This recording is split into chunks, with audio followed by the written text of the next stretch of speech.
Hello and welcome to the League of Josh podcast. My name is Joshua and I'm your host. This episode was recorded on June 14th, 2021.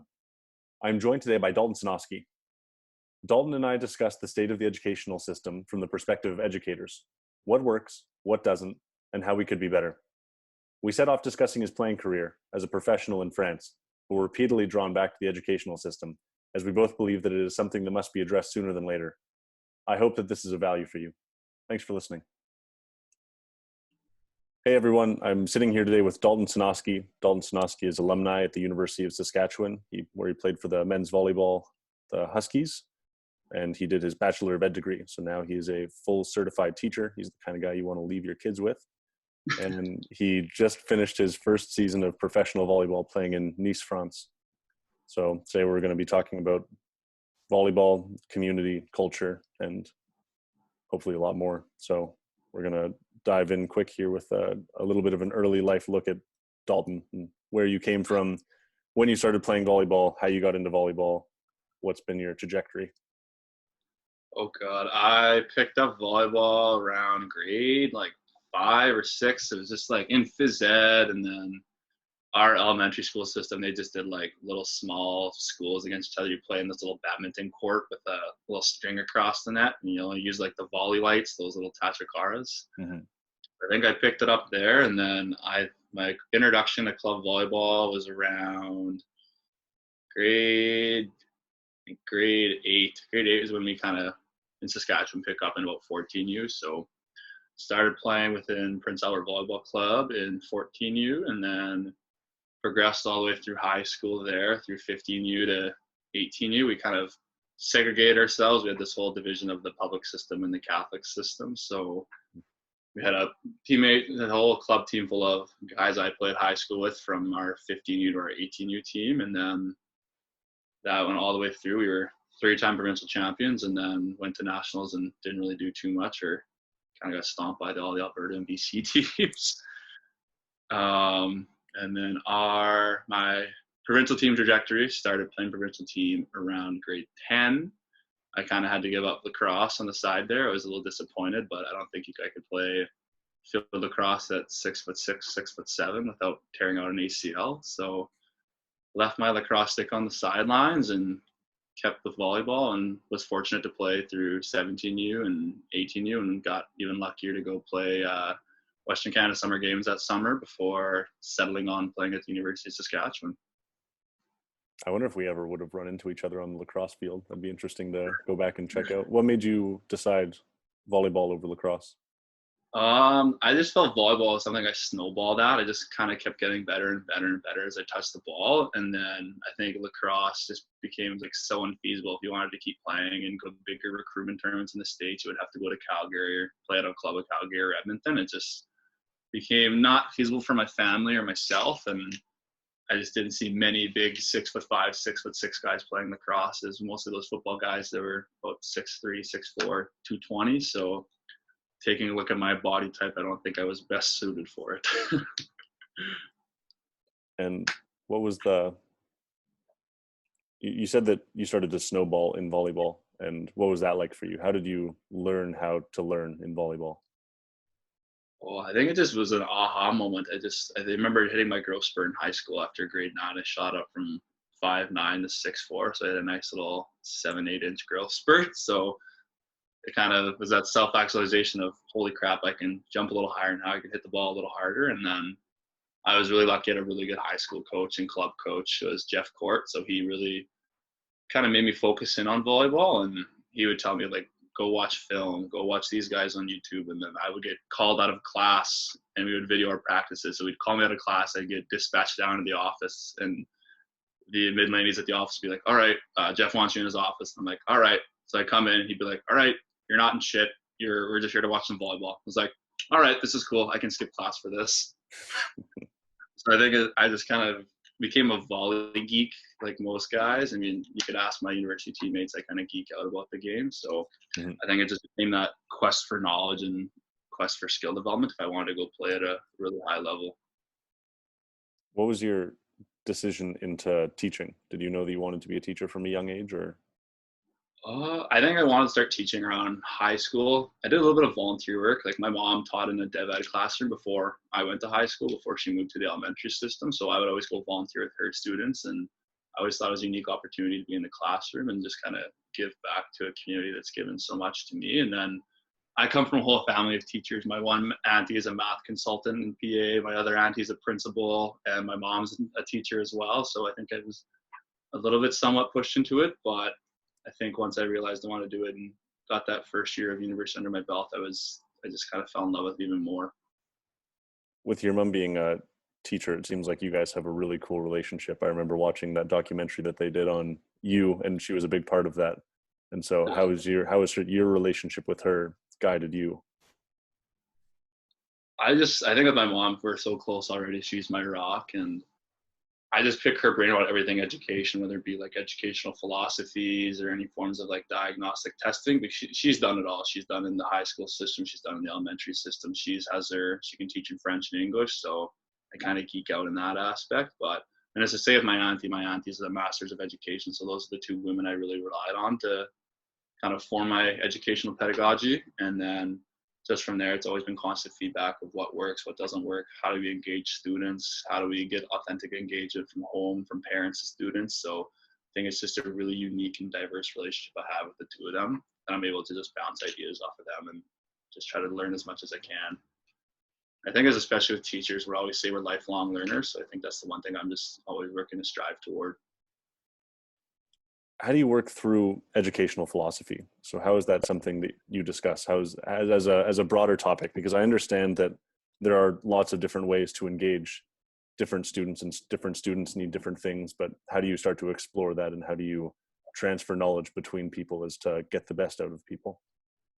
I think educational philosophy is so unique. It's something we talk about so much in the educational setting, and especially when like in school, it was one thing they always hammered home. Like, you should know your educational philosophy. You should know what you stand for, your values, your morals in the classroom, your how you teach, how you instruct students. And I think for me, it's always stems from like a student's lived experiences and my lived experiences. And I've been super fortunate to come from privilege and to have both parents at home and to be in really great schools in elementary and high school, and had really great teachers that impacted me. So I think my educational philosophy stems from the great teachers that I had and the great women that are teachers in my life and how I pulled from them. And then as well, I think I've taught a lot in the community school system, and I think that's something that's huge there. And there needs to be more male teachers in community school settings within, personally, my opinion, in Saskatchewan. We don't see a really great representation of men in the elementary school system. We kind of see it more in that secondary and high school level. Is that the community system is elementary? Yeah, elementary is like just like K-8, but like community schools exactly be like kind of in underprivileged areas, kind of in like the west side of Saskatoon or the west side of PA, for example.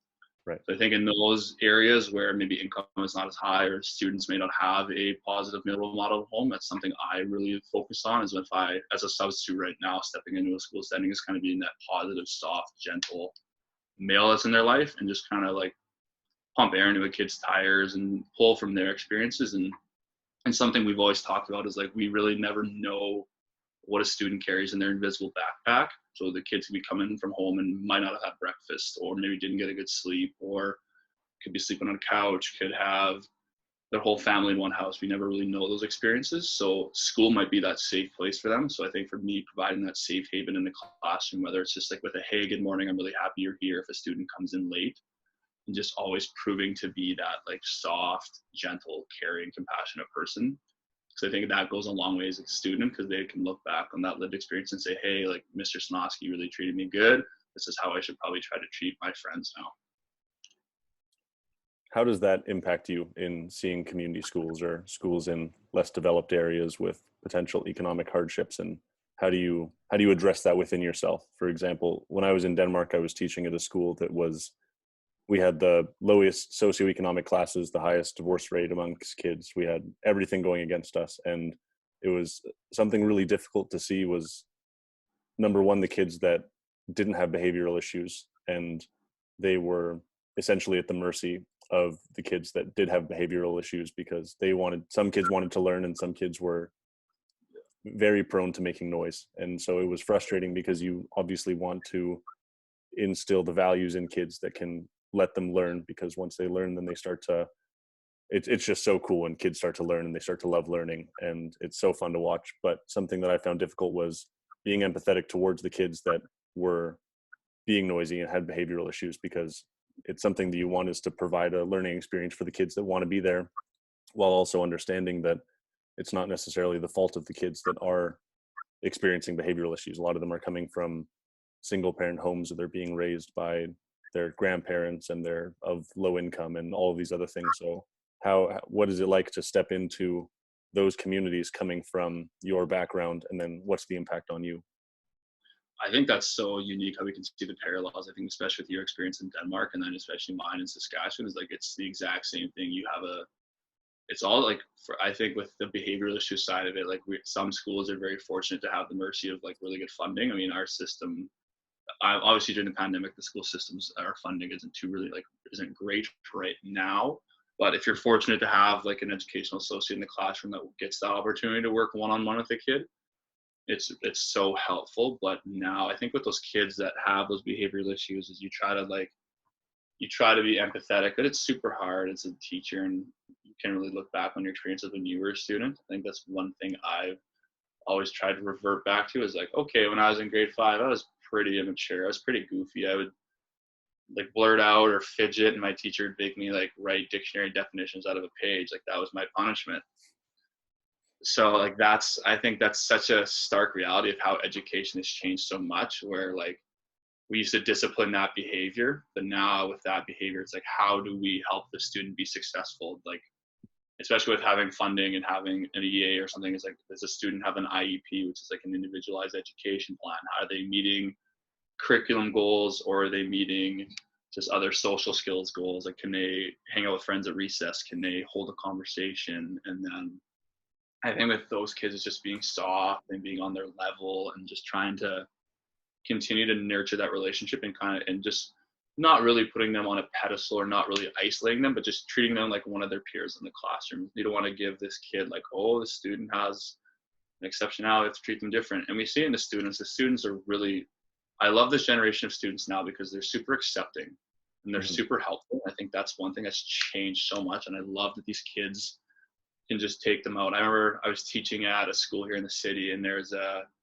functional behavioral program in the school, and I was subbing in a grade 4 classroom, and a student just went over and shot hoops with 2 of the kids in in that program, and it was like, okay, like these kids really get it. They really know how like a friendship or a relationship can really build and help that person, because it's the same thing. Like those students might, like especially in Denmark and here, it's like those are the same things we see in this city, especially in Saskatoon or Prince Albert or whatever inner city throughout Canada, is that there's divorce rate, there is maybe dad's not in the picture, mom's not in the picture, they're living with the grandparents. Like there's so many external factors that we don't have control over, and that's the same thing when it ties back to that in like their little backpacks. Like what are they carrying with them? What's that baggage that they always have to carry with them?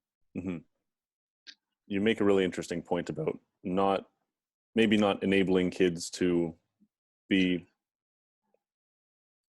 maybe a better way to put that would be seeing the best in kids and pushing them towards that, rather than enabling them with their potential learning disability. So something that I liked about Piaget was that he talked about the relationship that we have with other people and how we define our identity, not only through our own means, but also through the means of other people.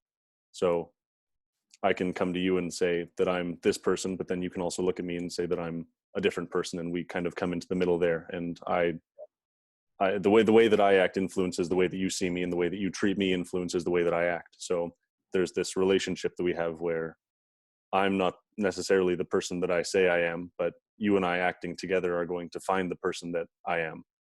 Yeah. So our relationship in some way determines my actions. And something that I found with the kids in Denmark was the more that I developed relationships with them and found out who they were, and then altered our relationship to play with the things that they were good at and lift the things that they were not so great at. So I had one kid that had he was dyslexic, and a thing that he never read, basically, because a lot of the faculty would use his dyslexia as a, I wouldn't say excuse because that's a little bit harsh, but it was somewhat, most. yeah, they just didn't really just, they didn't let him read, essentially, or they didn't push him or encourage him to read.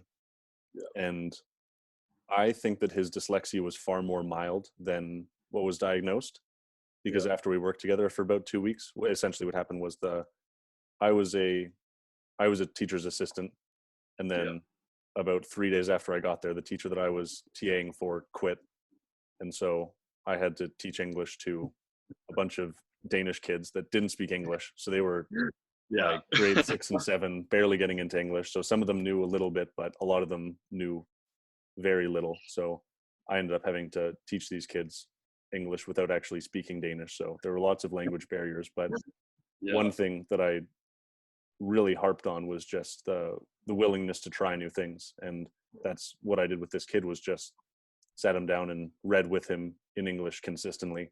And after 2 weeks, he was stellar.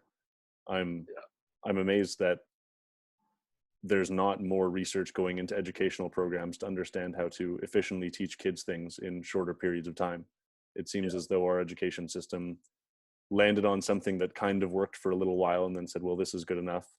And we haven't been striving to push that anymore. For example, the reading level of kids is decreasing consistently now. And that's something that seems, I'm surprised that there's not some kind of protocol to teach kids how to read and write in a few months to years at the max. Oh, that's so true. We've seen like such a decrease in literacy levels, and especially like we do like Fontes and Pinnell testing. We test the kids at start like beginning, middle, and end of the year, like their reading levels to see if they've improved. And then even how kids spell, with like we use a Division 1 here in Saskatoon, Words Their Way. It's a really unique spelling test with the kids. I could say the word screwed, and they'd have to spell it. I would say the word, it'd be a sentence, and then the word again. But we would look at like beginning blends, like the middle and the end. So it's like if they spelled screwed at SC, they would get, if they put SC in there, they get 1 point because it's a style point, or they get the beginning blend. Right. And if they had like consonant in the middle or wherever it would be, they get points for that. So it's like, it's not a true right or wrong answer. Mm-hmm. It's just seeing how these kids decode kind of their words and how they listen, how they can articulate that onto the piece of paper. And I think that's a really unique way. That was something I had never seen until I got into my internship, and I was like, wow, like this is something I wish I would have had as a student. Mm-hmm. And then especially now, I think with like the way I say is teaching and education itself is 100% a relationship game. It's how can you connect with kids and how can you build that relationship from start of the year to the end of the year, and how can you nurture that relationship within your classroom, foster that classroom culture of it's not so much academic excellence, but personal growth as people and as like students.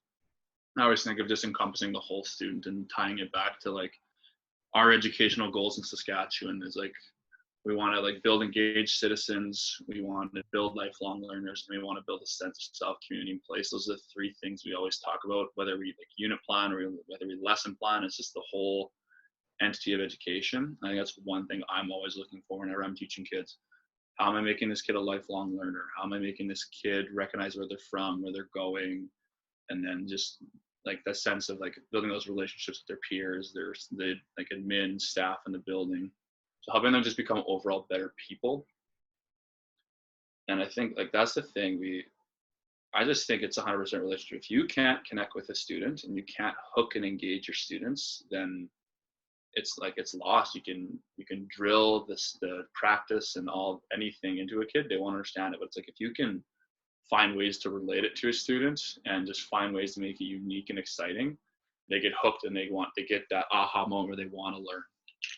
And it's one thing you and I have talked about, and like through Ken as well. It's like, don't be afraid to fail. Like we've all failed in our lives. No one's this perfect human who's had this perfect rise and steady growth. We've all had little bumps and dips, and like growth isn't linear. As cliche it is, but that's what I always tell kids. I'm like, growth isn't linear. Like you're not going to be just skyrocketing straight to the NHL. You're going to go, maybe you'll get bumped down to the house league. Maybe you'll make AAA one year. There's so many different things and uncontrollable factors that you don't have control over. Mm-hmm. But I think I'm learning to prepare kids for just life and prepare these kids for just like life after school, just trying to make them good people. And how do you do that? So I was having a conversation today with Danielle Comrier, and we were talking about grit. That's her research focus. She actually said that she ran into you, or she saw you the other day. You were walking into the beach courts.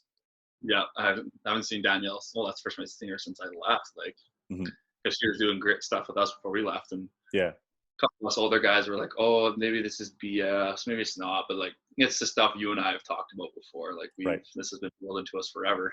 Yeah, exactly. So that was a part of grit. Yeah. That was a part of the conversation that we had. Was I asked her a little bit about Carol Dweck, and Carol Dweck is the main researcher that came up with the concept of growth mindset. And growth versus fixed mindset is the dichotomy. Fixed mindset being the preconceived notion that you are only as good as you are, and you will only grow very minimally and linearly to what you can do right now. So if you're bad at math, then you're bad at math. If you're bad at reading, you're bad at reading. And growth mindset is this idea that you're able to grow and expand your understanding and your wealth of knowledge simply by trying something new and consistently putting yourself out there. And as you said, failing. And so failing is something Danielle and I talked about. Is failing is the approximation of the truth, or the approximation of the correct action.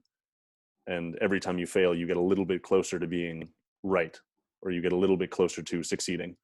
And so that's a good way to look at failure for kids, I think. And so I'm wondering how you cultivate that culture within your classroom, and on a broader scale, also how you cultivate that within a volleyball program, obviously as a captain figure on the University of Saskatchewan and an overall leader. That was something that you were quite good at, was cultivating this growth. And so first off, how do you do that in the classroom? How do you encourage children to be lifelong learners? And then how do you encourage people around you that are adults to continue in that process? Especially in education, especially now in a classroom, I love seeing it when I go sub in classrooms and a teacher has a bulletin board that says what's a growth mindset and what's a fixed mindset. I always think of, like, I tell the kids, a fixed mindset saying I can't. It's like, if you say I can't, that's the most deadliest thing you can say. It's like, right. I can't do this. You said it straight on. But I said, I can't do this now, but maybe in a couple of weeks or in a day, I can do this. So I always just tell kids, I'm like, give it a try. Did it work? Okay, let's give it another try. Let's try something else. Okay, let's give it an honest attempt. What do you think you did wrong? Just having that dialogue with students. I just tell kids, I'm like, you're going to fail. It's going to happen. It's inevitable. But we can keep trying, keep working, and keep building. And then especially, I think it starts, when I think back to my internship, it started like right when I got in the classroom. I told the kids, like, it's okay to fail. It's okay to ask questions. It's okay to like not know where, like, something is going on, but like, ask questions, ask a peer, ask myself. And I think it's just cultivating that, like, making failure okay. It's like, okay, you're gonna, like, we're all gonna make mistakes in academia. Like, it's inevitable. But I just want to, like, I just tell kids, I'm like, you know what? It's not the end of the world. It's not like the sun's still gonna shine, the grass is still gonna grow, it's still gonna rain tomorrow, the sun's gonna set and rise. Like, it's just telling the kids, like, it's okay. Just keep trying and we'll figure something out. And I think I always just tell the kids that. Or I hear kids say, I can't. I'm like, don't say that. I'm like, you say I can right now. Like, it's all dependent on age level. If it's those young primary kids, like K to 4, I can kind of like coddle them a little bit. But then I get like that 5 to 8, I can be a little more stern. I can, especially in a 7-8 classroom, be like, all right, you can kind of challenge them to be more critical thinking and kind of a source of inquiry. It's like, all right, where do you think you went wrong? You can kind of pose those questions to get their brain turning and kind of kickstart that like self-identification and self-growth process. Kind of forces them to dig deeper. We pose that problem and we go, all right, what happened? What do you think you did? And then just let them go. We don't give them any guidance. We say, all right, go crazy. Something that I love doing with kids is just tacking on yet at the end of I can't. Anytime someone around me says I can't, I always say yet. They're like, oh no, I can't do that. I'm like, not yet. Not yet. Can't. Not yet. It's that concept just changes something from so static to something so dynamic. I can't is just so absolute, and then I can't yet, or I can't do that yet, it's almost an internal challenge towards something. It pulls you in the direction of being able to do that thing. Lights a fire underneath them. They go, okay, and then you see their face light up. And you're like, oh baby, here we go. Like, you just sit back. You're like, all right, I let them in a pasture. Let them go crazy. See what happens here. Yeah. And Yeah, I think that's the coolest thing. That's what I love, is seeing a kid just like light up and they go, oh crap, like I figured it out. And you're like, all right, sick. I kind of just like guided you, that this is all you. Mm-hmm. And then in a volleyball context, I think university university athletics, pardon me, is so unique because we're like, it's honestly like working 2 full-time jobs. And I think you get a unique mix of people who come from maybe different cultures, different countries, different parts of the province, country, whatever. And we're all here kind of for that same reason. It's like, we're all here we love the sport and we love our academics. And then I think in a program, you get a really mix of guys. You get a mix of, like my experience, I get a mix of guys that want to go play for the national team. They want to go play professionally. They want to go give it a shot, that type of deal. And you have guys that are there like, okay, I love the game, but I don't want to play after university. I love my academics. And you have guys that are there. It's like, okay, I love volleyball. I love academics. And I'm just kind of here. And then you get those guys in that one lower end of the spectrum that like, it's honestly the way I describe it is like, you're here for the label. You're here for being the label of a student athlete and for that identity and for that kind of persuasive figure on campus or in the community, wherever it is. So I think the thing that I always learned is trying to align myself with guys in the team that wanted to do what I wanted to do long term. Mm-hmm. And like when I came into a veteran laden program of guys that like were proven and polished, and those are the guys I idolized that played for the Huskies that I grew up watching, like Tyler Epp, Jordan Okowski, Braden McLean, Matt Bussey. I could go down the list. Brian Fraser, Colin Fraser, all those men that I've watched and had the pleasure of playing with a few for a couple of years. And those guys are kind of the epitome of what it is to be a Husky student athlete. And that was something I wanted to strive for. And I knew coming in, it's like, I wanted to play professional. I wanted to go eventually make the national team. So kind of aligning myself with those guys. And then moving forward as a veteran player, kind of in your 3rd, 4th, 5th, I was like, okay, what's one guy I can take on? What's one guy that's going to gravitate toward me? But at the same point, it's like, you don't want to extend yourself to certain places where you're not going to, like, where it's kind of like beating a dead horse. Mm-hmm. There's some guys like you can blow smoke up someone's butt for so long and then they're not going to do anything. So there's no point in expending that and putting that energy into them. Whereas you could put it into another teammate that might like look up to you and ask questions. And it's that same thing. It's that approach of like not being afraid to fail, not being afraid to ask questions, reach out.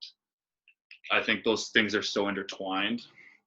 And I think especially now in my 5th year, we had a good group. We just had like we had a really defined mix of like who wanted to play after university, who was there, love playing at a high level, who was there because they're there, and then who's there just kind of floating and getting by. Mm-hmm. So I think it's interesting now. I'm starting to see a culture change within the program of guys that are buying in and these young kids coming in that want to go and play. And I think we're starting to revert back to like, okay, we're starting to get guys that want to go play professionally. So I think it's kind of kickstarts the culture of volleyball in Saskatchewan a little bit more. Mm-hmm. So that tying in also with the student analogy that you made about lighting a fire under someone, and what's it like to light a candle for a kid? And then also, how do you develop a culture within a classroom where, so for example, there are say 23 to 30 kids in a class. I'm not sure how many kids you guys had, but that was pretty accurate. Yeah, that was about the numbers that we were dealing with. And it's one teacher. So yeah, being a TA was awesome because I could go around and work with these kids individually. And I could actually, the goal for the teacher I found was to work at the top. Oh, sorry, I'm getting a call right now. Sorry, I'll edit that out. Oh, I did not think that was possible. I've never had that before. Sorry. Okay, so I found that the role of the head teacher was to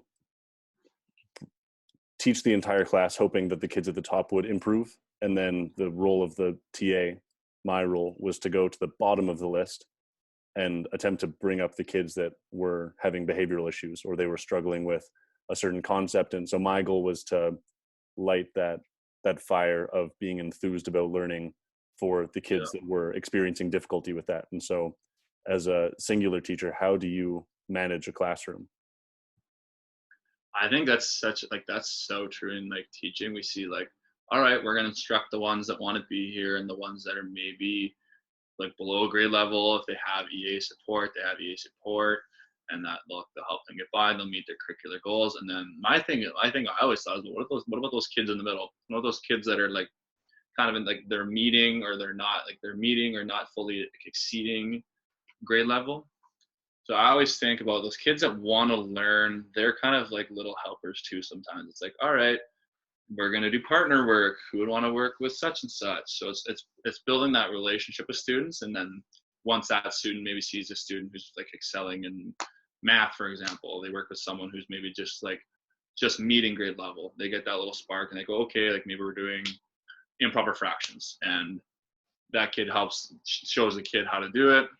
They started going and they get teach for them, and then they do their assessment, and they're in that exceeding level. So I think it's building that like culture with your students of like, all right, learning is fun, learning is sick. Like the growth is so cool in academics, and then just letting those kids that are kind of those, I would say like they're not the upper echelon, they're kind of on the upper end of their academics, imposing them the challenge of like, all right, how can you be a leader in our classroom? Who could you help? Who could you help guide?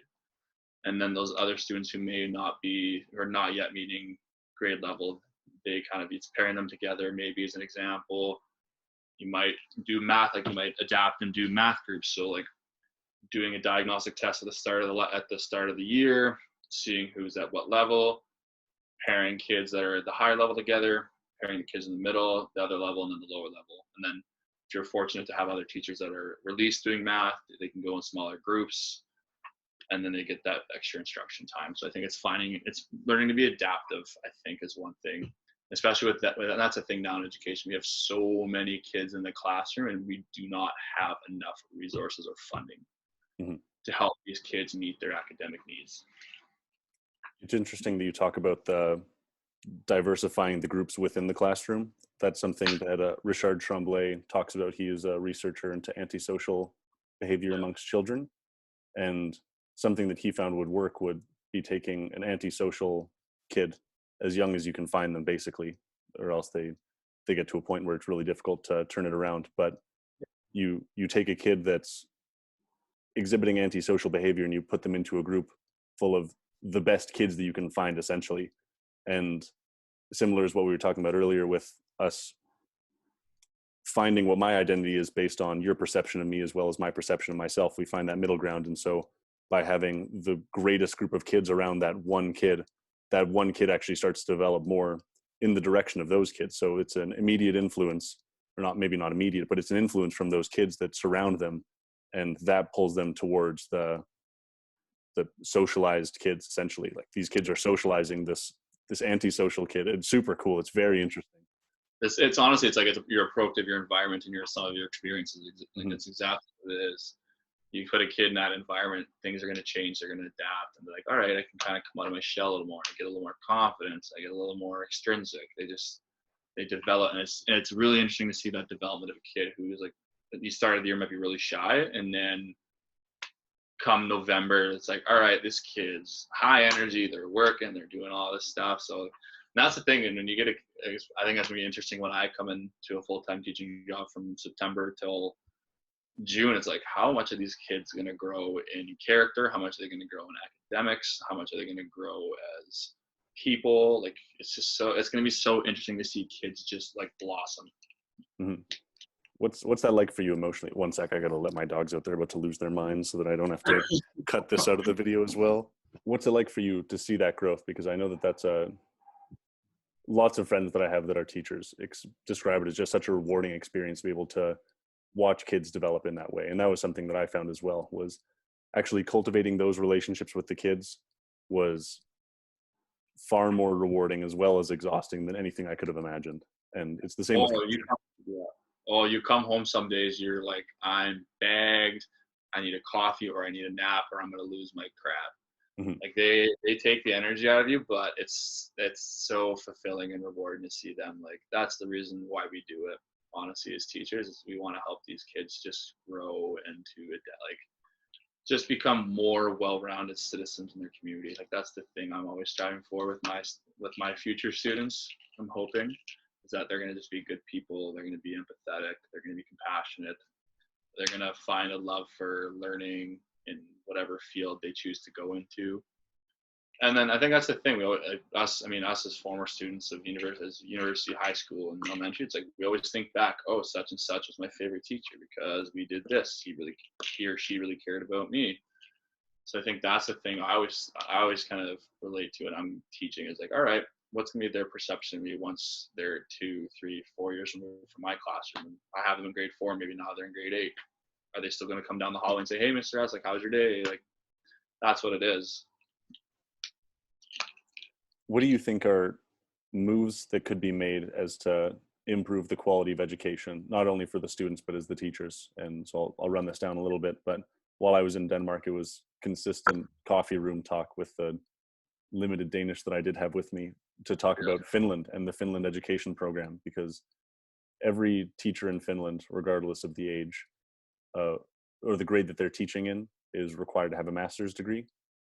So they have the most educated staff in the entire world, and they've actually shortened the amount of time spent in the classroom with the kids and increased the amount of time that teachers have to prep.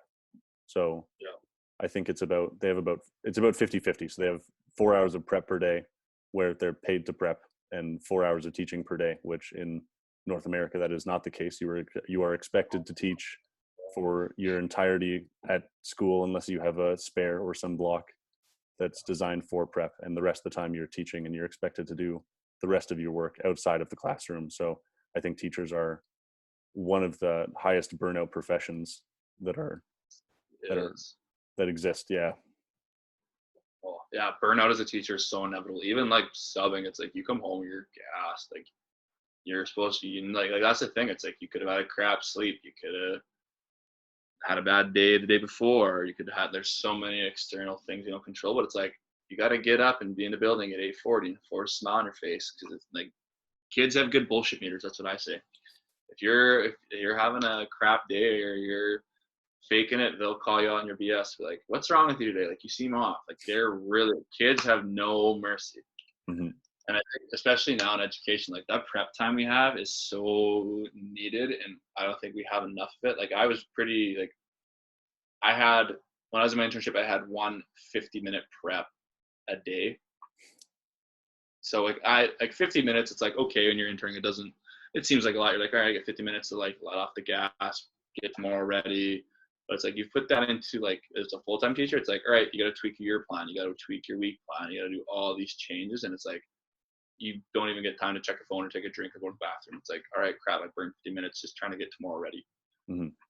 And then you're going home outside of work and prepping maybe till 6, 7, 8. Like I think of my internship, I was working 8 to 3:30, driving straight to practice, working 5 to 7, getting home about 8:30, and then prepping from 8:30 to about 11. And then you're in bed by midnight. It's like, all right, you're burning the midnight wire. It's hard. Mm-hmm. And I think it's, especially in the pandemic and before, we're so limited in funding and resources. Like, we're short EAs, we're short sub teachers, like the burnout is so inevitable, and it's you've hit the nail on the head. It's such a burnout profession because you give so much of yourself, and maybe you don't get much back. Like the kids, you do it for the kids and you do it for their fulfillment, and you get paid in experiences and your paycheck, and that's about it. But like, I just think we need more resources, we need more funding, and I think prep time is something that's so diverse for each division. Like, I know in Saskatoon, I can't really quote myself on it, but I knew it's like it's mandated at least you get one prep a day. Mm-hmm. Which was like, I know in PA, like there's some teachers, my mom's like, I don't have a prep this whole block, and I was like, all right, crap. So like, that's tiring. Like, you just get gassed so fast. What do you think more funding looks like? What would you put more funding into? I've been trying to figure this out for a while. Not like so I've looked a lot at the successful education literature, and a lot of it ends up coming back to the development of the individual under the culture that they're in, as well as the family that they have around them. And a ton goes into that. Single parent households seem to be a detriment to kids, which is super unfortunate, something that maybe we didn't expect to happen before the divorce rate started to skyrocket. But it's that seems to be quite consistent, which is unfortunate for a lot of kids nowadays. I think the single parent homes are getting up to the 60 to, I think at the extremes, 90%. And sorry, I don't know if you heard that, but it was loud. And so things such as charter schools seem to be, they seem to help provide an area of expertise for especially young single parents in how to parent, because a lot of people end up having kids when they're in their late teens, early 20s, and I can't imagine having a kid right now. I mean, I think I'd be an okay parent, but I also think that I know a lot more than most people do about kids and learning. Yeah. So, I think that people that are coming out of high school, I would have had absolutely no idea. So charter schools seem to be a good answer to that, or at least a reason, one of the most reasonable answers that we have right now.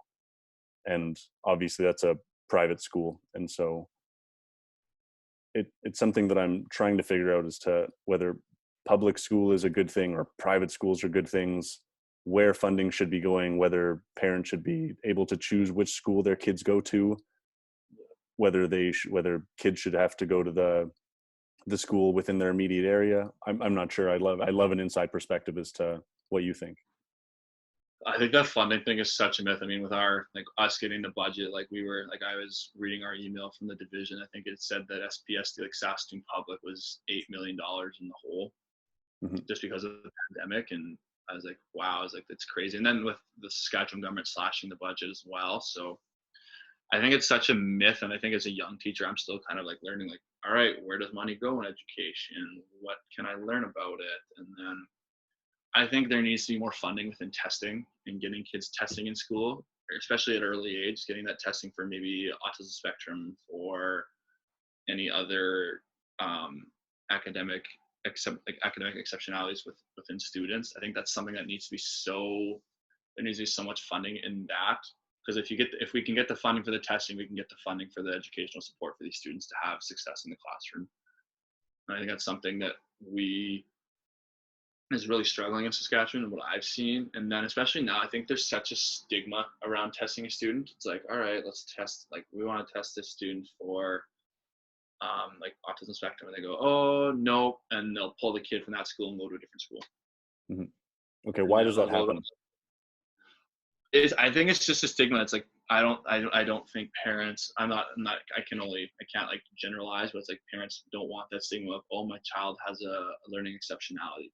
It's oh, I don't want my student having the label that they're on the spectrum, or maybe my student is there's a list that goes on, but I don't parents want that stigma. Okay, I want to try to steelman that perspective, because I think that's how we get closer to understanding this a little bit better. So I'll try to steelman that.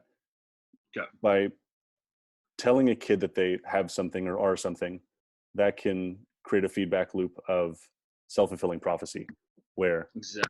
So if you tell a kid that he has ADHD, then that becomes an excuse for anything. And I've seen that happen a lot. I was diagnosed with ADHD as a kid, and I'm very thankful that my dad didn't let me get on to meds. That's something that I'm really glad didn't happen. And so that's something that can happen, is if standardized testing becomes a thing, kids are put into boxes, and if they're put into boxes, then that's how they label themselves. And parents don't want that label to be the way that kids see themselves for the rest of their lives. And that can even be a detriment. So something like ADHD, by medicating a kid with ADHD, so it actually inhibits prefrontal cortex development later on in life. So I think that a part of that is the brain becomes a muscle over time, or the brain it's our most complex muscle, the most complex machinery in the universe that we understand so far.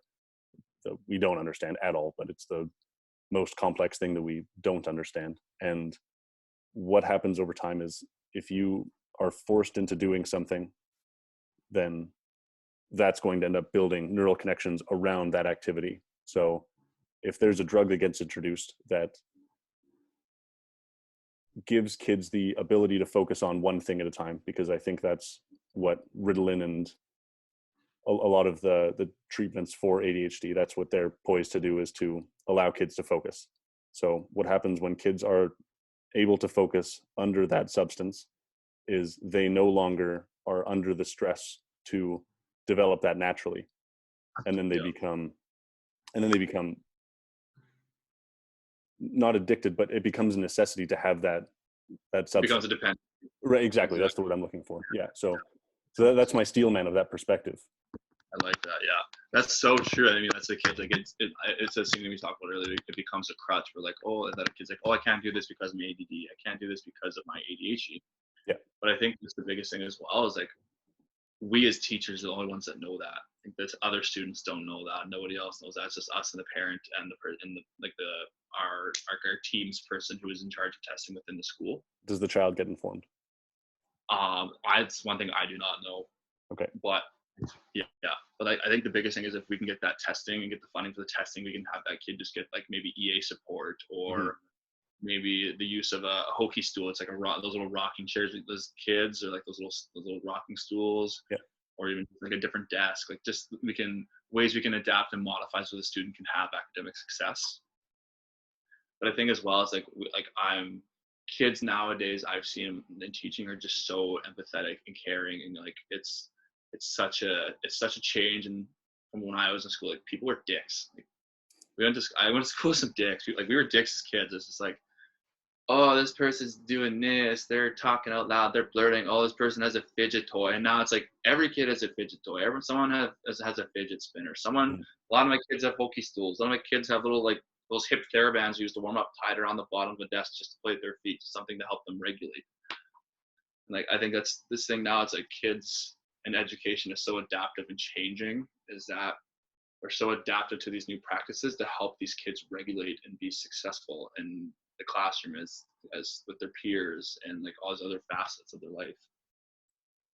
Okay, so the other side of the perspective is that by giving these tests to kids and understanding what can better help the kids to succeed, the teachers are then able to tailor an environment as well as allocate the proper funding towards that classroom and towards that student, which will build a better environment for the kids. So example, if you have, so just as you said, kids with ADHD, then you're able to change the environment slightly by giving them, some kind of fidget toy, some kind of like the stool you were talking about. I actually haven't seen those, but that's interesting. They're so cool. These things, they're freaking fun. I sometimes get bored and I sit there and I kind of just like roll around.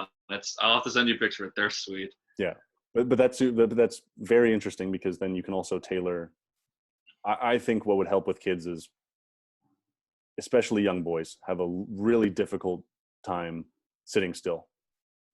Oh yeah, young boys are hyper overdose with ADHD. Yep.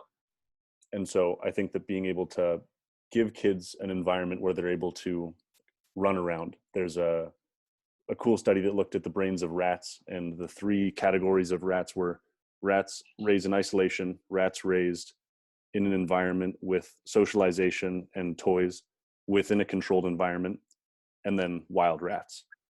And the brains of the wild rats were so much more developed than either of the other 2.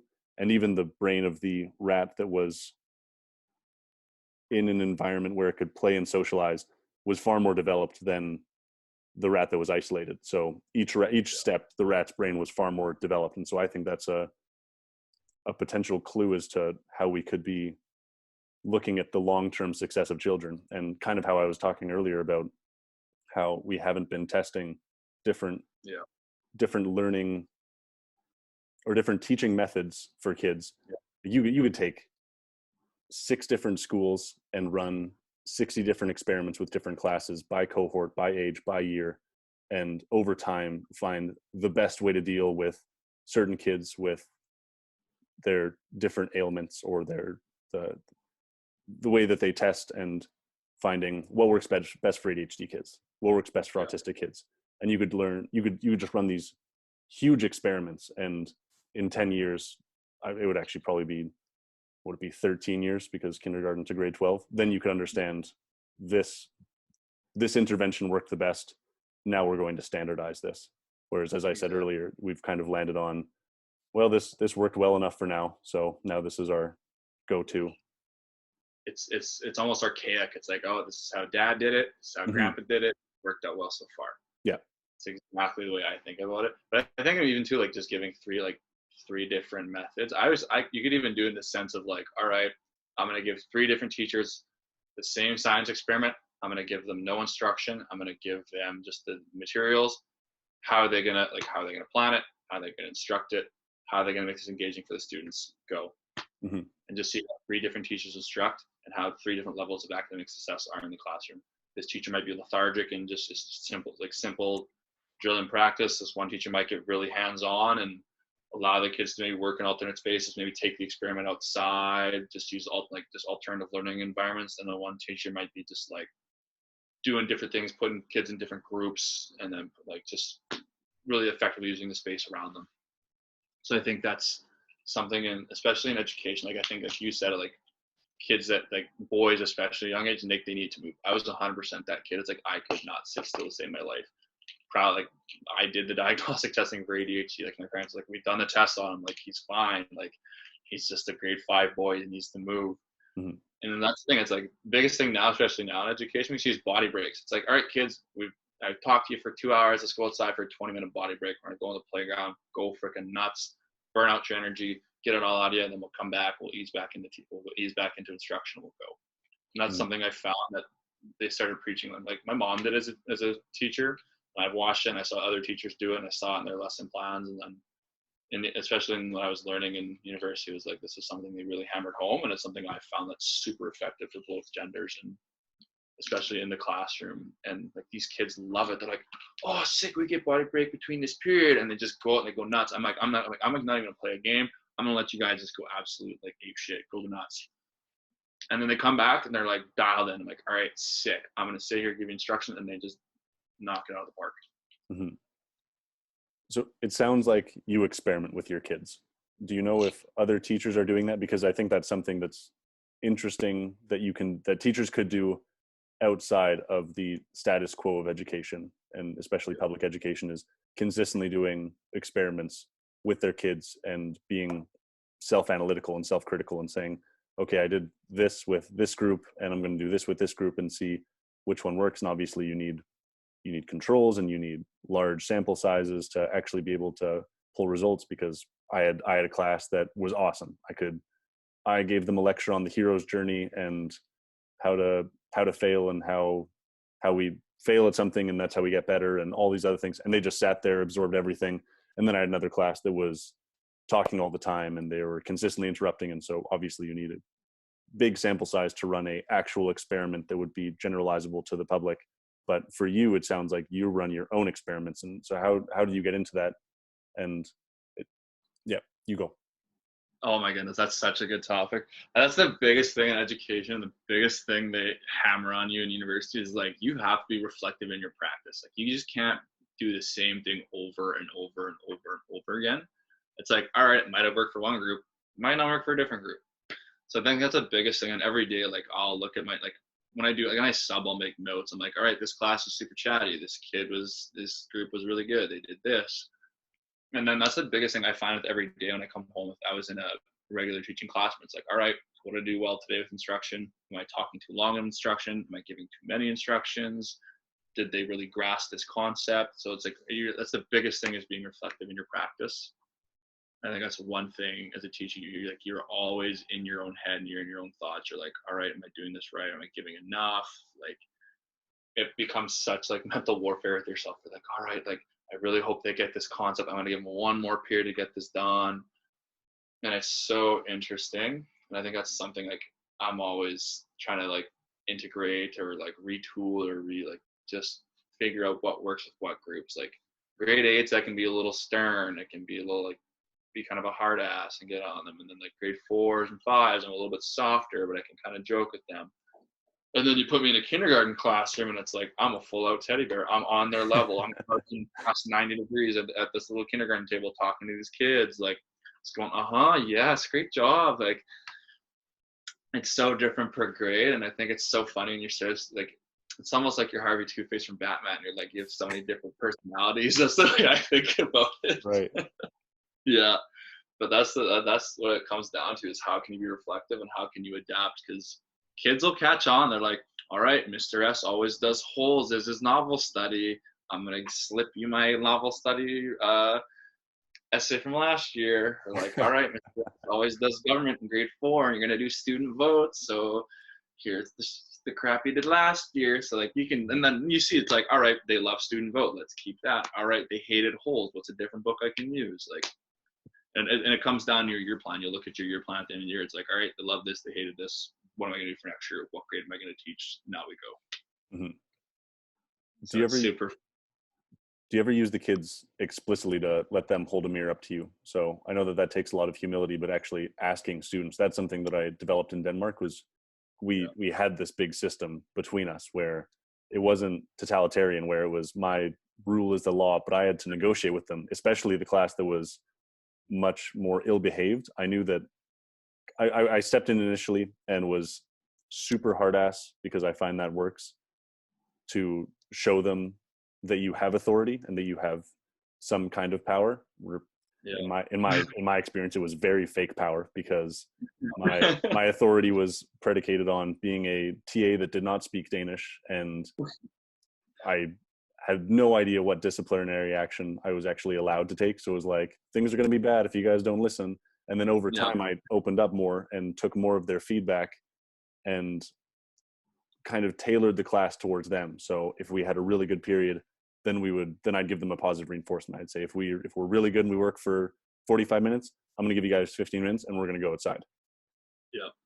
Oh, Hunter, that's the same thing. I forget whose theory that is. It's like, oh, what's the salivating dog theory in psychology? What am I thinking of? That was Pavlov. Yeah, that was Pavlov's one. I think it's honestly the same as students. It's like, if you can guide the students and give them that some form of positive reinforcement, then you can give that positive, the positive stimulus. Like, it's like, all right, you guys work hard. It's the same thing you said. You work hard. We can go outside for 50 minutes and just BS around and just get outside because it's nice out. And I think that's the biggest thing I always find with kids. It's like, you got to get comfortable being uncomfortable in the classroom. Like, it's nerve-wracking as hell. People are like, I don't know how you step in front of 30 kids and just like teach. It's like, I don't give a crap if they judge me. Like, I could give a shit less. They could say, oh, Mr. S, what the hell are you wearing today? Mr. S, like, why do you always have coffee in your hand? It's like, all right, like, I'm so flexible with the kids, and I'm just so like, I'm not cool, I'm not hip to the game, but like, I'm just like, I just kind of empathize and try to connect with the kids. Like, oh, you kids in this TikTok generation and your cell phones, and I'm like, I have the iPhone X. I'm like, well, I got the iPhone 7 and it's still got the home button. Yeah. So, but I think that's the biggest thing with humility as a teacher. It's like, you have to sometimes ask kids, I'm like, all right, did you guys like this? No. All right, sweet. I'll change it for tomorrow. It's like, did you guys like this? Yes. Would you want to do this again? Yes. Do you think another class would like this next year? Yes. Perfect. Put them in that pocket. Go. So I think that's the interesting. And I think that, like, something that's going to come with growth. Like, you might be nervous as heck to ask the kids, all right, did I suck today? Was I good today? Did you guys understand this? Yes. Did I give instructions that were clear? Kind of. I'm still stuck on this part. And then you can kind of make general adjustments. And then it goes back to that same prep thing. How do you prep the next day? How can you say you had a science period, you did something with an experiment, and their instruction wasn't really clear. And they're like, okay, Mr. S, your instructions weren't clear. And then be like, all right, I'm going to bump a period. I'm going to move it so I fit my hours of the week with every subject. I'm going to put this one in this spot and put this in a different spot. And then use that period to clean up what you did and let them keep going. And then once they figure it out, it's kind of, you hope that it's going to be smooth sailing. Yeah. Well, there's a humility that goes along with that as well. And you have to take a big hit to the ego to be able to say, well, I wasn't very good today. And I think a part of that is, especially coming from a very highly regarded education program at Saskatchewan, you go from university lectures into teaching young children how to learn basic math. And something that I've found is that it's very difficult to learn from someone who's really good at something.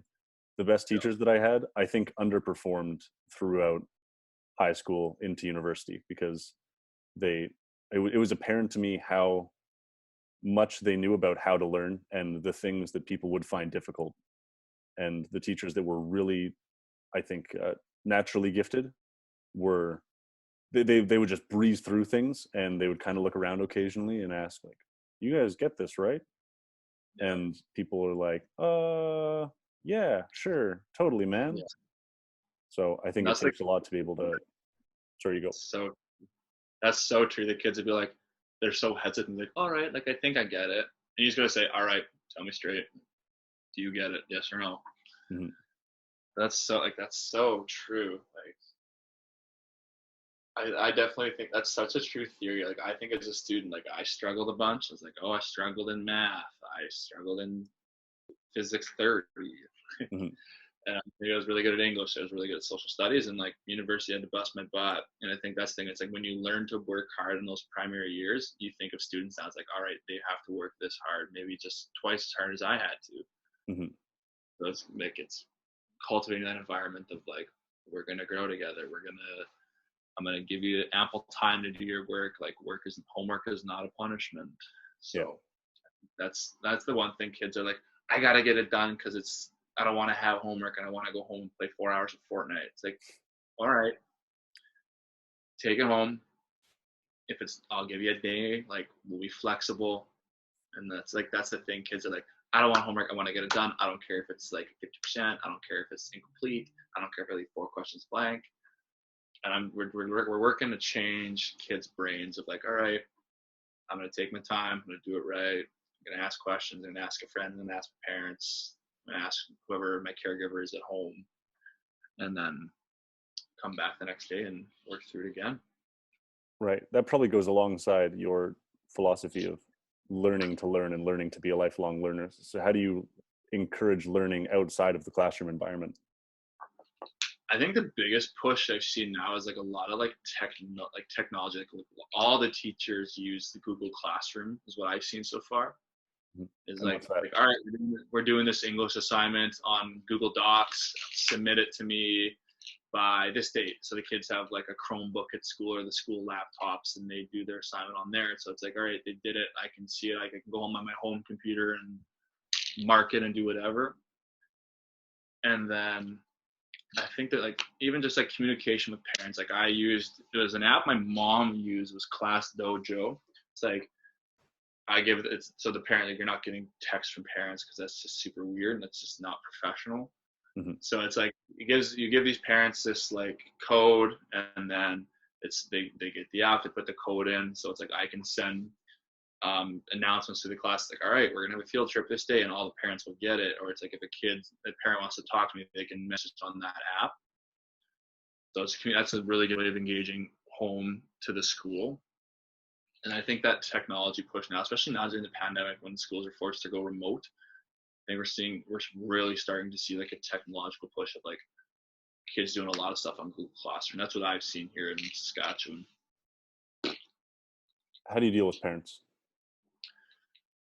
Oh God, parents. Oh God, everyone's got their different style of parenting. Everyone takes care of their little snowflake or cupcake or their kiddo, however they classify their child. But I don't know. I've sat through parent-teacher interviews and I've talked to parents, and I think you can kind of get a gist of like whose parents are really involved in their kids' academics, whose parents are like not involved with their kids' academics. And then from there, it's like, all right, I can stem where their success is coming from because they can go home and get support, or they can go home and they don't get the support. So I think then that's the one thing. It's like your invisible backpack, and it's honestly what I find it's relating back to is what the kids carry in their invisible backpack. What is their lived experiences? What's their environment at home? And then all of that culminates, and that's what comes to school.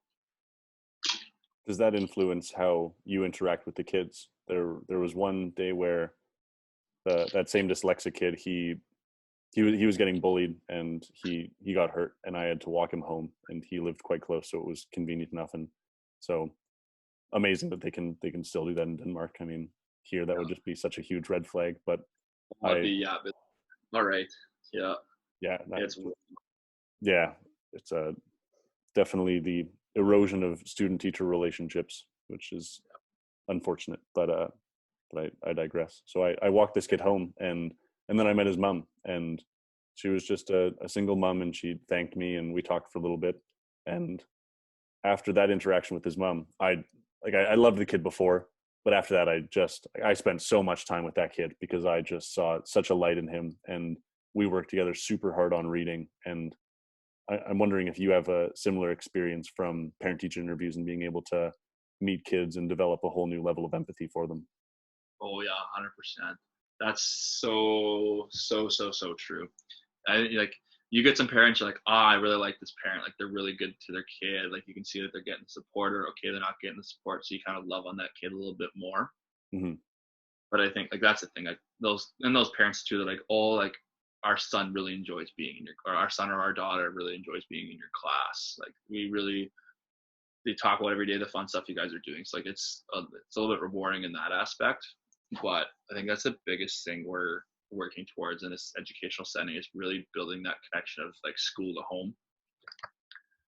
And I think that's the biggest thing. It's like all right, like one kid, maybe they're living with Mushroom or Cookum, like they're living with their grandparents, and then it's tough for them. So they cling on, like you can see that they cling on to you a little bit more. Like I had 2 kids in my internship, they're twins. I love these kids to death so much. I would take them home. They're like the nicest kids. And I came to my internship and they're like, okay, like such and such is going to be like, he's going to be a little tough. And I kind of took them as a personal challenge. I was like, you know what? Nope. I was like, this kid's going to cling on to me, and I'm going to have him working like crazy. Like 2 days in, this kid's like, Mr. S, like you're the best. I'm like, yeah, got him. So it's like that. It's that aha moment of like, and then I came back and I had to intern there. I taught a couple last month. I hadn't seen them in a year. So I came back and they're taller. And the one kid like bolts across the playground. I was like, I don't care. I'm giving this kid a hug. And he like jumps into my arms, and I just held him. I was like, I missed you, dude. Yeah. So it's like, that's the fulfillment I get out of it, is seeing them just grow. But like when you see a kid's lived experiences, you try to put yourself in it. Like you try as much as you can to empathize. And it forces you to just really take that kid under your wing a little bit more than maybe another who has the support at home or who doesn't have the support at home. I think that's one thing I'm learning. And then just treating all kids the same, giving them the same love, withholding bias, just being that good, gentle, calm giant that I am. Yeah, you are a big teddy bear. That's yeah, unchanged. 24 years of it, still the same. How does that make you feel, that there has been an erosion of the teacher-student relationship over the past, you'd say maybe 50 years? I'm not sure when it started, but I've definitely experienced it now, where you're not allowed to hug your students. Or in Denmark it was very strange, because kids would come up and hug me all the time, and I would look around and make sure that nobody was calling the cops or anything. And so how do you feel about that? And especially, as you mentioned at the beginning of this, where there is a shortage of male teachers, and I have a hypothesis for why that is, but I'll put that to the side for now and ask, as a male role model for these kids, and there's a little bit of an attack on masculinity in itself and the culture of masculinity, and how do you fill that vacuum for kids and give them a positive male role model while also operating under the guise of not being able to have somewhat emotionally intimate relationships with your students? Obviously, maybe intimate's not the right word, but I'll let it stand. I think, especially like male masculinity is something that we've just been trying to debunk forever. And it's just like this big facade. It's like, men don't have to be like big, gruff, all this crap. It's like, you're allowed to cry. You're allowed to be soft and gentle with the kids. You're allowed to have those like heart to heart conversations. Like that's who I am. And like, that's the men that I've had in my life. Like my dad is, I see so much of my dad and myself now. Like my dad's a big teddy bear. It's like, you think I'm a teddy bear? It's like that guy's times 5. Like, and like my grandpa, and then my other grandpa who I never got to meet, but like the stories you hear about him and like how he's just a good man and so soft. And it's like, yeah, your dad's 6'7", but he's a teddy bear. Your grandpa was 6'6", but he's a teddy bear. And I'm like, all right, I'm 6'8", and I'm a teddy bear. Big Costco teddy bears, the plush ones. Exactly. I'm like literally a life-size one. But like I'm like, that's the thing too. It's like there's all these like rules and stuff. It's like, I'll give a kid a hug if they're giving me a hug. Sure. It's like, I'm your teacher. I'm like a staff in the building. It's like, hey, like it's like, kid's having a bad day. It's like, all right, come here, give me a hug. Let's talk about it. Or it's like, hey, give me a high five, like a fist bump, whatever it is. Having a secret handshake with the kid, like just that stuff they enjoy. But it's like that whole like facade of male masculinity is just like, we're trying to unpack and unpack and unpack. And I think I can relate back to like athletics. Like everyone's like men and athletics are aggressive and they're all this and that. And it's like it's like, all right, let's try to separate the person from the athlete. My ego on the floor is I'm very chatty, or like I play a physical game. I'll chirp, I'll do all this other stuff. But then you flip me, and the next morning I'm in the classroom teaching kids, and I'm this big soft guy that's singing the Macarena or singing Kumbaya to the kids. Like, it's just this stark divide, and people don't really see the flip of those two egos. Mm-hmm. I think especially males in elementary setting, it's like you get males in elementary and you can look at them and you can like see how they interact. You're like, yeah, you're built for this. Like, you know how to interact and build with kids and how to have that good, positive relationship with them. I think a lot of that might be also the integration of, you could say what people perceive as the toxic aspect of masculinity would be the aggression in males. Yeah. And exactly. the literature on antisocial behavior out of Richard Tremblay, he discusses the difference between male aggressiveness and female aggressiveness. So males and females express aggression differently from one another. And I think a part of the toxic masculinity argument shouldn't necessarily be to completely quell any idea of being aggressive, but to actually integrate that in so you have control over that, rather than pretending that it doesn't exist, because it very much does. If you go and look at our nearest non-human primate ancestors and the chimpanzees, you'll understand very quickly that aggression is built into us very deeply. So I think it's I think it's far more important to integrate that and teach kids that they have the potential to be little monsters, and it's our responsibility to teach them how to know that they can be little monsters and make the conscious decision to not be little monsters. It's something very cool that I found with Nietzsche, in that what was the quote? It was I got to think about this hard. A bunny rabbit is not righteous, but a wolf that knows that it could kill and chooses not to is righteous. So with the idea that, and I also think that people that don't think that they're aggressive and don't think that they have the capacity for malevolence are far more dangerous than people that know that they could potentially be malevolent, and then they integrate that into themselves and choose not to be on a daily basis. I think that not knowing that you're capable of something allows for that thing to sneak up on you very quickly. And then it's like, it's not a conscious effort. It's like, you don't know. It's like, you're always in that conscious mind of like trying to withhold it. Mm-hmm. And there could be that one thing that just makes you snap. Yeah. But like on that topic of masculinity, I finally found, I was reading a book a couple of years ago that kind of sparked it for me. It was, I'm going to plug the book here, Indigenous Men and Masculinities, Legacies, Identities, and Regeneration, by Robert Alexander Innes and Kim Anderson.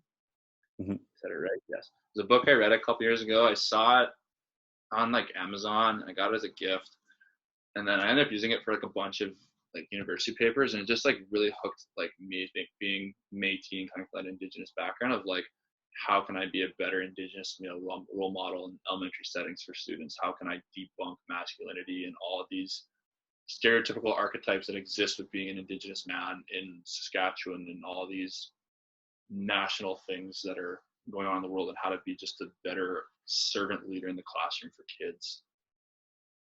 And what did you find with that? What was your experience? That's unbelievably fascinating. I'm going to try to get that book as quickly. Yeah, I've got it from PA, but I got to get it. I've like pulled stuff for like different like educational philosophy classes. I just reading the, like, I mean, you think of, I won't go too much, like the intergenerational trauma that's gone through like residential schools and all the things that have compounded over and over and over again on the Indigenous people of Canada, and how we have to continuously fight. Just like, I'll nail on the head, if you are an Indigenous man, you're more likely to end up incarcerated by a certain age. It's a very high percentage. Alcoholism is very high as well as a statistic. Like, there's so many burdens or holes or hoops you have to avoid. And I think that's a thing. Like, I think like, well, the kids I teach are predominantly like First Nations Métis students here in Saskatchewan. It's like that's something that's always been in my mind. It's like these kids and myself, you have to think of all these things that we're mitigating and trying to help kids avoid and help guide them in the right direction. It's like they have all these things placed upon them that are from intergenerational trauma, from colonization. It's like, all right, here we are. How do we help these students move forward in their academics and their life? Like there's so many pressures and burdens. Like it's just amazing to see how much people grow through all that. Yeah, there's an interesting book that I cite often on this, and not necessarily because I'm looking to, but because the conversation tends to move towards that direction, and I always feel that it's a necessity to. Can you hear my dogs? God, they're so loud. It's something that anytime it comes close to mentioning it, I always bring it up, because I think that to learn something is to repeat it often, and that's how you consolidate information. And it's this book by Michael J. Chandler, who's a professor at UBC, and he discusses Indigenous youth suicide. And I talked about this with Owen Leader in the perspective of drug addiction, and I would posit that those things that you just discussed, whether it be incarceration or alcoholism, a lot of them are influenced by the culture that people are born under and raised up to be in. And something that Chandler found was that the Pareto distribution was innately more there than it often is in a lot of other places. So to explain that more, about 10% of Indigenous bands in Canada harbor the burden of 90% of Indigenous youth suicide. Yeah. And the bands that have shrinkingly fewer suicides are those that are able to, one of them being self-governance. So there's a small list, or there's a small set of things that will lead a band away from Indigenous youth suicide, and a few of those being self-governance and the ability to have more influence over the police that they're policing, and cultural things such as dance and language and art. And the way that I see that is similar how we were talking about earlier, is the closer you are with your community, the closer you are with your family, and both of those things just have such a profound influence on the individual. So sorry. I think that's always something that's very powerful. Yeah. Oh, that's so true. Like, especially like youth suicide in First Nations youth is so high, and it just continues to skyrocket. Mm-hmm. Because there's slim to no resources on reserve. Like, it's so hard for these kids, in maybe in isolated communities in Saskatchewan. Like, it's difficult, and it's something that continuously happens. And we're in such a world trying to combat it, and especially now in such a world where this pandemic has like really brought forth mental health, and like how mental health is really a priority. It's like everyone's trying to fight demons in their head and trying to figure out what they can with the resources that are available. And I think that's the biggest thing too, is like the process of reconciliation through dance, through music, through culture. Like that's something that we're continuously striving toward, and like just in life in general, especially in Métis culture. It's something I'm learning more of my culture, my past, and uncovering that, and then flipping into the education setting is putting it into the classroom, because it's curriculum mandated, but it's like, personally, I feel with the Saskatchewan curriculum, I always see it as an add-on. It's never like, oh, like we're going to talk about all the Canadian government systems, and then we'll talk a little about Indigenous and Métis government systems. It's like, all right, you're going to give me all these resources about this, and then my resources, and then a little bit on this. But it's like, all right, I'm teaching everything equally. I'm teaching kids Métis self-governance, the MNS. I'm teaching kids about the FSIN, teaching about band governance, self-governance, like the whole shebang. Mm-hmm. I think that's one thing that's, as a teacher for me, is I'm teaching for reconciliation. I'm teaching for these kids to know about Canada's colonial history and how dark it is, and for these kids to know that all ways of knowing, whether it be Canadian settler ways of knowing, Indigenous, First Nations, Métis, Inuit ways of knowing, just trying to find ways to fully encompass. And then also my other students that are maybe new to Canada students, like learning about, maybe taking personal time myself to do some learning and about those government systems and their lived experiences, and being able to tie that to this living active curriculum that I want to teach my students. Hmm. I think that's something that maybe in our current political climate doesn't get emphasized enough, is the being able to synergize different political climates and different ideologies. I think that one thing that ends up happening very often is that we see things as either good or bad. Actually, there's this great poem by Dickens. I'm gonna try to give it a go. It was the worst of times. No, it was the best of times. It was the worst of times. It was the age of wisdom. It was the age of foolishness. It was the epoch of belief. It was the epoch of incredulity. It was the season of light. It was the season of darkness. We had everything before us. We had nothing before us. We were all going direct to heaven. We were all going direct the other way. In short, the period was so far like the present period that some of the noisiest authorities insisted on its being perceived for good or for evil.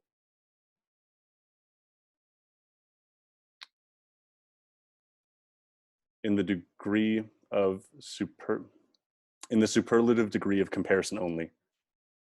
And I think that that's a lot of the time how we look at the world, is we only compare things in good or evil, whether it's a good thing or a bad thing. And I think that looking at the in between, those gray areas, is so important as to developing a strong ideological foundation for individuals and being able to question.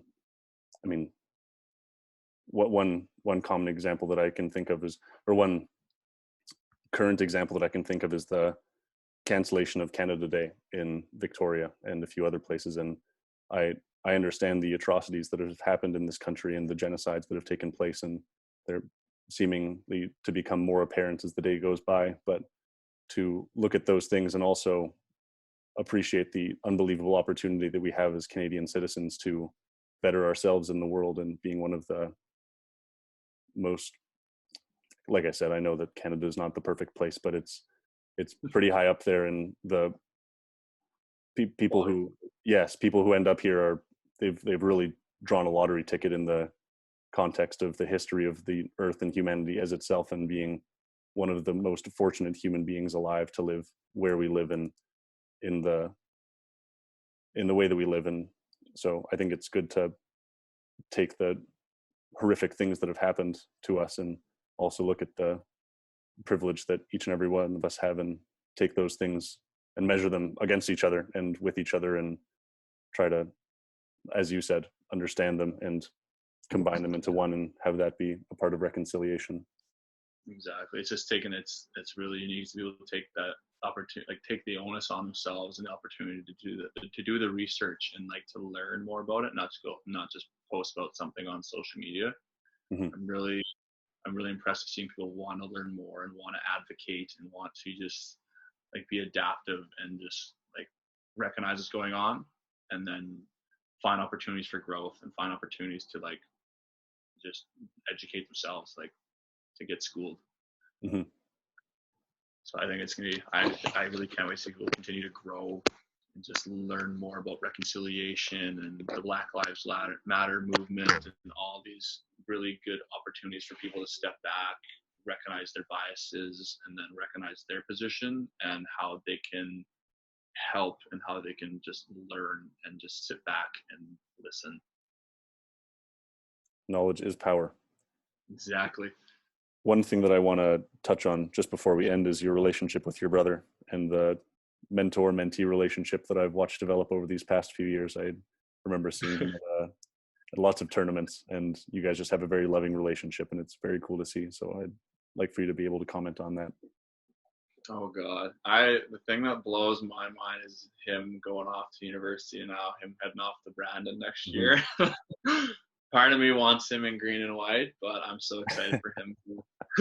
It pains me, it hurts me him going down the highway, but I'm so excited for him to have a really amazing opportunity to play for a strong program that's coached by great men and has a great community support system, and for him to attain his Bachelor's of Science degree. So I'm just his biggest fan. I think that's the biggest thing I've learned about myself and like teaching and how I teach, and then how I hang out with him. Like when we were super young and we would always like beat up on each other, and even though we have a 6-year age difference, but just watching him grow through volleyball and blaze his own path. I think the biggest thing I've seen is people have always compared himself to me. They're like, oh, like he's not tall like Daulton yet. He's not as physical as D, and all these comments about him. But the biggest thing about him is this kid just works hard. He saw me through my experience just put my head down in the summer and just go and get to work, and that's what he did. And he's gotten snubbed from a couple of provincial teams, and now he's just been training and getting ready to go. But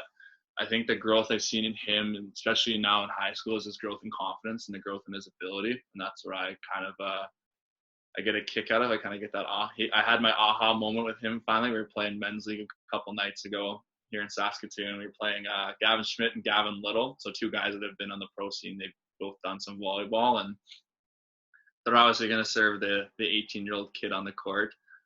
And I just seeing him just carving and hitting shots, and he's like getting on my ass. He's like, Daulton, I want to win. I didn't drive here an hour and 50 minutes to lose. And I'm like, okay. It's like, I can be a little harder on you now. Sweet. I can turn it up a notch and not just play men's league ball. So I think just seeing that competitive fire under his arse, and then seeing him get cut from provincial teams and him train with me in the summers, it's just like that. He has that growth and strive for knowledge. And then especially with him in academics, that kid's super driven. He knows what he wants to do. And I think he's going to do a really good job balancing both when he gets to university. But I think the biggest thing is mom's not ready for an empty nest. Not at all. No. Mom is not ready for that, for him to leave and go off 6 hours away. And how's she doing?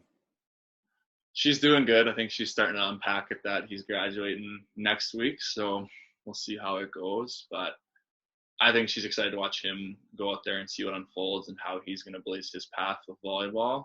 All he needs to know is he needs to beat 960 career points to pass me. So he's got that set on his brain that he's going to beat me in total career points. So the challenge is on. Yeah. Well, I hope that I can watch him do that over the next few years. Yeah. It's an exciting prospect, to say the least. Yeah. Are you doing anything going into the future? Just to cap off here, where can people find you if you are doing things that people should be finding you at? And what's going on for you? What's your future look like? I'm currently back home in Saskatoon for the summer, just teaching and training, and then I'm hopefully going back overseas to play another season of professional volleyball. I have no clue where I'm going to be playing yet. I'm still in the process of finding a contract as the summer winds down. So hopefully finding myself a contract and going from there. And then the rest, I really don't know what's going to unfold. I'm just trying to stay present and be in the moment and try to enjoy my time at home with my family, my girlfriend, my friends, and everybody. Just trying to stay in the moment and enjoy a good old Saskatchewan summer. It's always a breath of fresh air to talk to you, my Sask boy. Thanks a lot for coming on. Love you, man. Love you, big dog.